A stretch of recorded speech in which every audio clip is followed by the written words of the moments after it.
The toss can be one of the toughest parts for many players, and if the toss is not in the right spot, it's very difficult to develop a consistent serve. I teach what is considered an advanced loop toss, but I've found that beginners and even young children can soon get the idea with a little practice. Now, to start off, how do you hold the ball? You don't want to hold the ball in the palm of your hand or in the fingertips. You want it in between. I hold it somewhat like I'd be holding an ice cream cone. I like the palm of my hand facing sideways as well, like this. I don't like the palm up because it puts tension in my arm here. And remember, I don't want any tension when I'm serving. I want to be as relaxed as possible. So that's how we hold it for the toss. Now remember, the weight is going to be forward on the front foot, arms nice and relaxed at the side. Now, the first movement again is both hands come back. Both hands come back. Remember that movement. This gives you shoulder rotation, which is going to give you the power you want. Now both hands come back. When the toss hand reaches the belly button, here, this is where we loop, and we loop forward. So it's forward, back. When you get to the belly button, you're going to loop forward again. Okay, that's the key point. Many players will start forward and go back and toss straight up. Now you're hitting the ball off your back foot. You're not getting your weight into your serve, so you lose power. So remember, forward, come back. When you get to the belly button, you're going to loop forward again. Loop forward and get the toss out in front. That way you can get your weight into the serve. So remember, that looping motion gets you out in front. That's a key thing. And I like this loop because it gives you a toss that you can use for the rest of your life, and it's the most efficient toss you can have. Okay, now let's try a serve. Remember, we're going to lean forward, weight starts forward, arms and hands nice and relaxed at the side. Remember, the first movement is to rock back. That rocking motion is going to give you rhythm and momentum. Remember, when the toss arm reaches the belly button, we're going to loop forward at this point, so we're leaning into the court and we get our weight into the serve, which will give us power. Remember, we start forward, back, and then forward again. That's key. Remember, if you're coming back and you toss straight up, you're going to be hitting the ball off your back foot and you're not going to get the power you want. You're not going to get your weight into your serve. So this little loop is a crucial part of the serve. You've got to get that loop leaning this way. Lean forward, out into the court. So here we go. We're going to hit one. Forward, back, forward.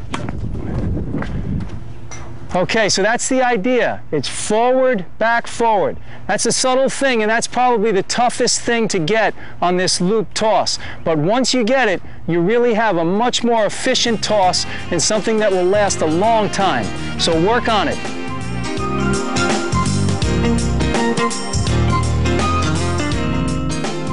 The toss arm must move as a unit from the shoulder.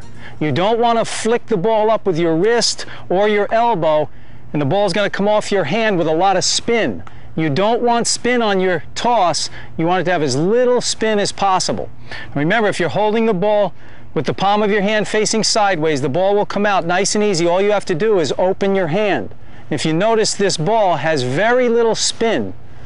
Okay? Just open the hand. Now, remember, the arm moves as a unit from the shoulder.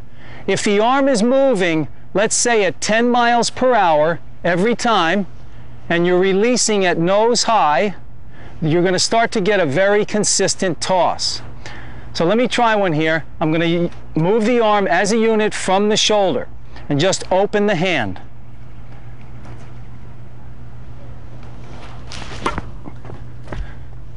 Okay, that's the idea. Remember, move the arm at the same speed every time, form the nice little loop, just open the hand and release about nose high.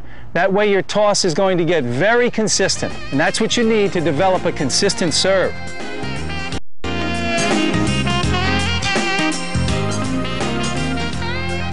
Okay, great drill for practicing your toss. Again, use the two balls and get the hands moving together. Remember, move the hands together. Remember, the weight starts forward. The arms are nice and relaxed at the side. Bring the hands back together. Notice how the two balls are moving together. Remember, when the toss arm gets to the belly button, that's when we're going to loop forward. See how both balls are on the same level. Remember, at this point, the palm stays down. The toss is going to go here, nose high, and the hitting arm is just going to relax, go spaghetti, and we're going to go towards the ball. Now, let's just hit one here. Remember, lean forward, rock back, rock forward, and go. That's the idea. It'll give you the idea of moving the hands together. So use two balls. It's a great drill to practice your toss. Another great drill for practicing your toss is to stand next to a fence, reach up, and find your contact point. When you find that contact point, now stick a ball on the fence. Now step back at least 1.5 to 2 feet away from the fence, because remember, you want to toss the ball out in front, and remember, it's forward, back, forward. So you don't want to be too close to the fence. Step back at least 1.5 to 2 feet. Now we're going to practice just tossing to that ball. Here we go.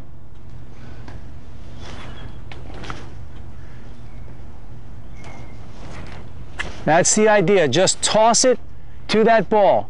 Practice this. This will really pay off, because remember, even if you have the greatest motion in the world with your hitting arm, if you cannot consistently put the ball in the right spot, it's going to be very difficult to develop a consistent serve. So pay your dues and practice your toss.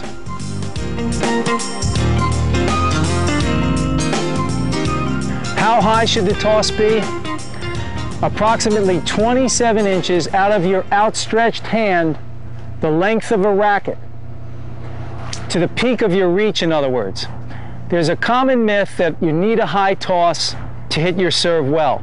And in reality, though, a high toss makes it more difficult. When you toss the ball just to the peak of your reach, the ball is in your hitting zone 10 times longer. There are many top players today that toss the ball really higher than they have to, but they have great timing. But on the other hand, there's also many players today and in the past that have tossed the ball just to the peak of their reach and have had great success.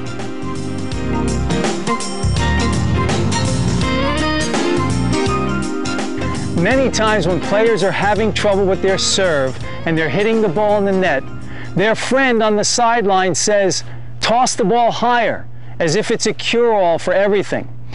But in actuality, you're making it more difficult for yourself when you toss the ball higher. As an example, say this is as high up as you can reach. If you toss the ball up out of your reach, now you have to wait for the ball to come down, which can slow down your swing, number one.